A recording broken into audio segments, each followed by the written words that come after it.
going on with the Cleveland Cavaliers? This year already for 2025, this team is 23-4, and they're looking like they figured out what they need to win it all. I mean, they're unstoppable right now. Their roster is solid. Their brand is unselfish basketball, and they've got real hoopers who can cook. It's about time the Cleveland Cavaliers finally win their first championship after the LeBron era. Hit that sub button and let's eat some hoops.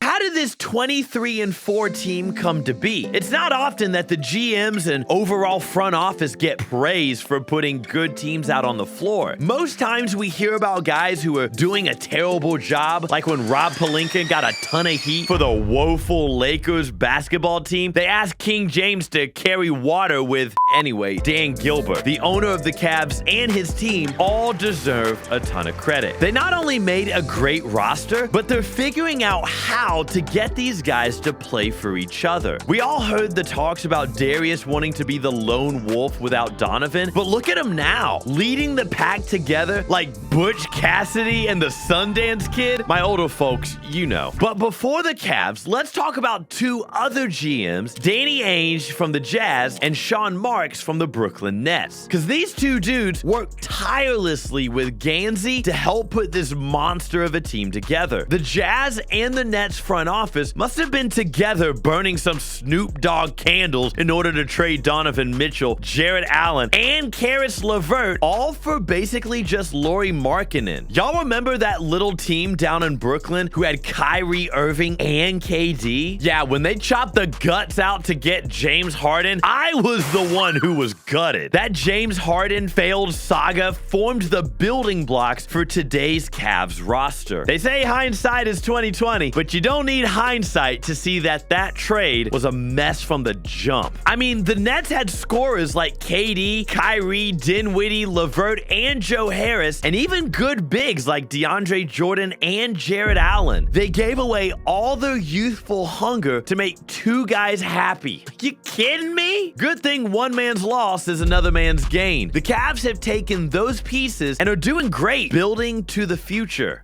Utah decided to blow things up and start fresh, but didn't they make the greatest move for their franchise? Donovan Mitchell never asked for a trade. He was actually hoping the team would add something new and run it back. But Danny Ainge said, nah, dog, I'm good. I'm blowing this sucker up. It's clear that the Cavs won the Spider trade. I mean, look at their blistering start to the season, going 15-0, and they even won their first playoff series since the LeBron James era last year.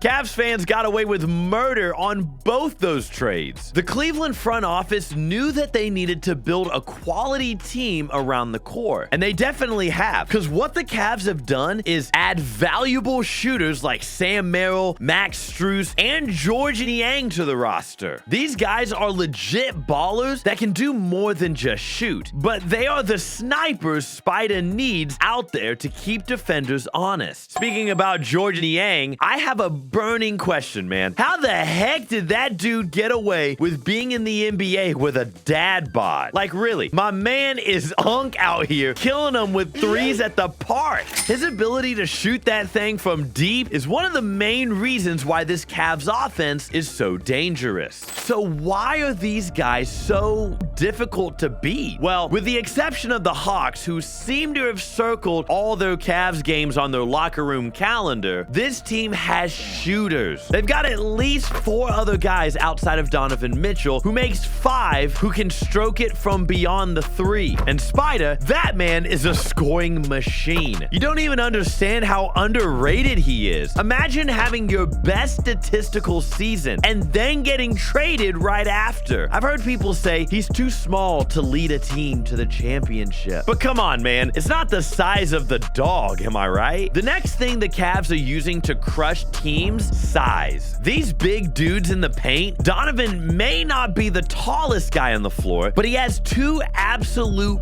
beasts behind him backing him up. Mobley and Allen are the Cavs' paint enforcing duo. Very few teams can floor 2 bigs at the same time who do what they do. They're both great rim rim protectors, legit lob threats, and good in-screen and roll action. Jarrett Allen has that old school Ben Wallace, Artis Gilmore fro, and the protection to match. And boy, oh boy, do the Cavs need his intimidating presence around the rim. As far as Mobley, I don't think his abilities get enough credit, man. The guy is a post presence with that old school talent in the paint, and he can do more. I see him now getting a lot more comfortable bringing the ball up the floor off the glass. He can take players off the dribble, and his midi is getting better every game. His pick and roll with either Spider or Darius Garland is almost always a bucket combo. Speaking of Garland, Cleveland did it again with an excellent guard from the draft. This dude is a legit all-star talent player, making his offensive pairing with Donovan Mitchell especially difficult to guard. He's a good three-point shooter and a true enough point guard who gets others included in the offense. He's averaging around 7 assists per game this season, and that's great for the Cavs franchise. It would make no sense for them to have all these weapons but not be able to use them because of a sticky-handed guard. Weapons. Caris Levert in him. Levert is nice, bro. Levert can create his own shot, catch and shoot, and break defenders down off the dribble. He's no pushover on defense either, and was a great pickup for the Cavs. He's a legit third option on any NBA team, averaging around 12 points and 4 assists this season. Man, I tell you, these Cav boys are really moving the ball and playing for each other. And that's the last and most important piece of the Cavaliers puzzle that is keeping teams in the losing column when they play these guys. They play together. They undoubtedly have a team chemistry that championship squads are made of. None of the guys are selfish. They know their roles, and they know and respect the roles of the guys next to them. The ball is moving on offense, and the players are talking and moving on defense. I'm gonna be honest and say I'm excited to see how they finish this season. They have a strong, diverse core and a bench full of talented, hungry youth that have been gelling for over 3 seasons. It's gonna be cool to see Donovan Mitchell lead this team to a championship soon. Share the video and get your homies involved in the comments. We out.